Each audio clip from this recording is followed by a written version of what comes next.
Bismillahirrahmanirrahim. Dans le cours précédent, le cours 17, on avait vu al-jam'u al-mudhakkar al-salim, le pluriel masculin régulier. On avait vu al-jam'u al-mu'annathu al-salim, le pluriel féminin régulier. On avait vu al-muthanna, la dualité. Et là, on va voir dans ce cours 18, al-jam'u al-taksir, le pluriel irrégulier. Le pluriel irrégulier ne se construit pas comme les pluriels qu'on a vus précédemment là. Les pluriels que l'on a vus, ils se construisent à partir du singulier. Al-mudhakkar al-salim, le pluriel masculin régulier, on va prendre le singulier, un mot singulier masculin, et on va y ajouter una. Pour le féminin, on va y ajouter atun. Là, ça va pas être la même chose. On y va pour la lecture. Le wazn est basé, donc le wazn, on va expliquer ce que c'est après, Inch'Allah. Le wazn est basé sur les lettres fa, ayn, lam. Fa, ayn, lam. Retenez ces trois lettres-là. Fa, ayn, lam, qui correspondent aux lettres de la racine d'un mot. Un mot, il peut avoir minimum, c'est le minimum, 3 lettres, pas moins. Un mot peut avoir au minimum 3 lettres, pas moins. Fa, ayn, lam, ça correspond à la racine de ce mot. Ces 3 lettres-là. Les 3 lettres de ce mot. Maintenant, on prend le mot kataba.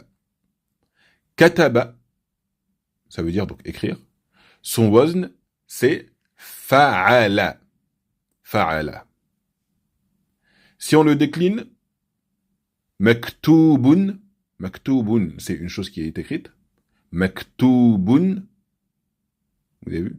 On retrouve les lettres kataba, la racine. Le wazn de maktubun, ça va être maf'oulun. Maf'oulun. Si on décline encore, katibun.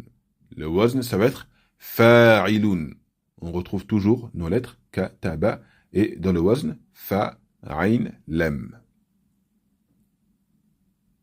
Si on reprend au début là, kataba, fa'ala. Je vous donne le mot alima. À votre avis, le wazn, ça va être fa'ala ou fa'ila. Fahima, fa'ala, fahima, fa'ila. Ça va être fa'ila. Comme on va le voir, les harakat, les accents, ils ne bougent pas. Fahima, fa'ila. Alima, fa'ila. Kabura, fa'ula. À chaque fois, les harakat ne bougent pas. Mais les lettres, elles vont changer. Les lettres, elles vont changer. Donc on reprend la première phrase.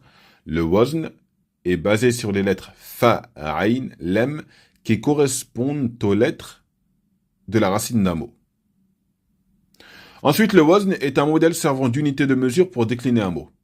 Ça sert d'unité de mesure pour décliner un mot. Maintenant, moi, j'ai pas à chaque fois à aller regarder tel mot et tel mot. مثلا معلوم معلوم مفعول. Je sais que les lettres de base مفعول معلوم. La mime et la waw, elles sont en trop. Suivez bien. مفعول معلوم. Je sais que la mime et la waw, ce sont des lettres qui sont ajoutées à la base. Moi, je vais me concentrer sur ma'loumun, donc ayn, lam et mim. Ayn, lam, mim, ça vient du mot alima, ilm, la science. D'accord? Et je vais pouvoir après le décliner. Et ça, c'est important, ça. C'est important. Alim, un savant. Ulama, des savants. Ma'loumun, donc c'est quelque chose qui est su. Al-muallim, l'enseignant, et on peut décliner comme ça longtemps. Alimun, ulama, ilm, muallim, etc. Donc, le wazn est un modèle servant d'unité de mesure pour décliner un mot. On peut même dire aussi, c'est comme dans la couture, le patron. Le patron, le patronage, ou un gabarit, etc. On va venir calquer les différentes formes par rapport au wazn. Et comme on a dit, Les harakat ne bougent pas, mais les lettres, elles changent. Ensuite, certains awzan ont des sens. C'est pas tous. Il y en a certains qui n'ont pas de sens. Ensuite, ajout dans le wazn est égal ajout dans le mot. Et ça, retenez-le bien. Ajout dans le wazn est égal ajout dans le mot. Bon, le égal, il est un peu trop près de ajout, mais vous avez compris. Regardez bien, on reprend les exemples. Fa'ala, kataba. Donc, les lettres de base, c'est kataba. Maintenant, moi je dis maf'oulun maktoubun. J'ai rajouté une mime et une waw. J'ai rajouté des lettres, donc ça va rajouter dans le mot de base. Dans kataba, ça va rajouter maktoubun. Et tout ajout, qu'on ajoute une lettre, deux lettres ou trois, ça va forcément avoir un impact dans le sens du mot. Ça va être toujours dans le même champ lexical, hein, dans le champ lexical de l'écriture, c'est lié à l'écriture, mais ça va changer le sens du mot. Et comme on a dit en dernier, on laisse les harakat, accents, mais on ne change pas, plutôt les lettres vont changer. Donc on laisse les harakat, mais on change les lettres. Bon, nous ici par rapport au pluriel, irrégulier, ce qui va nous intéresser, c'est les awzan. Ça, c'est awzan, bien sûr, il faudra les apprendre.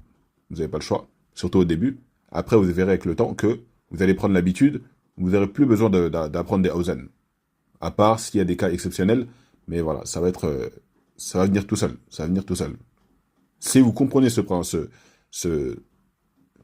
principe de l'utilisation du wazn, ça va énormément vous faciliter, que ce soit dans vos recherches dans un dictionnaire. Vous allez pouvoir revenir au asl du mot, la racine du mot. D'accord ? Maintenant, le mot maktoubun. Vous n'allez pas chercher avec la mime, maktoubun. Vous allez chercher avec la kaf, kataba. Parce que la racine du mot, maktoubun, maf'oulun. Vous connaissez le wazn. Maf'oulun, maktoubun. Taïb. Donc, on y va. Pour les pluriels,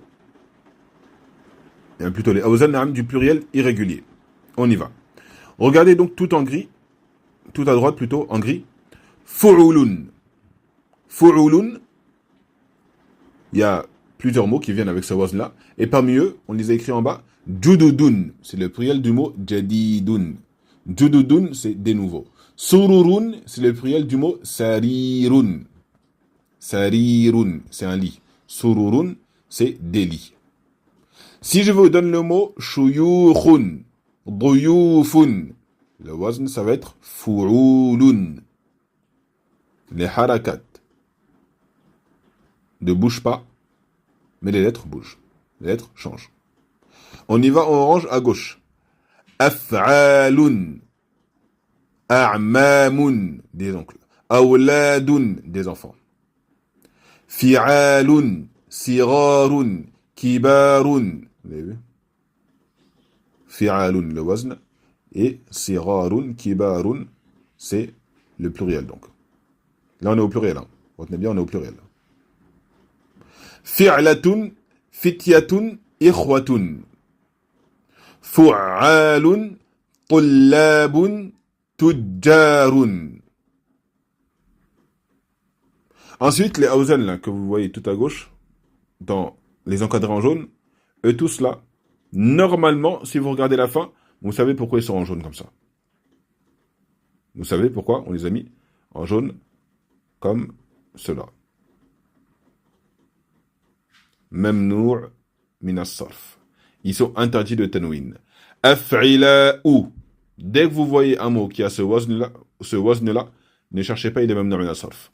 Aghniya'u, asdiqa'u. Du coup, on va pas dire un. Hein? Interdit de tanwin. Fu'ala'u, zumala'u, fuqara'u. Fuqara'u, des pauvres. Zumala'u, des camarades. C'est le pluriel de zamil. Fuqara'u, c'est le pluriel de faqid. On l'a pas dit aussi pour ceux d'avant. Asdiqa'u, c'est le pluriel de sadiqun. Aghniya'un, Arniya'u, vous avez vu, j'ai fait l'erreur. Arniya'un, c'est pas ça. Arniya'u, c'est le pluriel de Raniyun. Ensuite, Mafa'ilu, Masajidu, pluriel de Masjid. Mafatihu, le pluriel de Miftah, une clé. Mafa'ilu, Masakinu, le pluriel de Miskin. Mawaqitu, le pluriel de Miqat. Ensuite, pour terminer, Fa'alilu, et il y en a d'autres, hein, des Awzan qui sont même dans le Sarf, il y en a d'autres. Hein. On n'a pas tout cité, on est dans les tomes 1.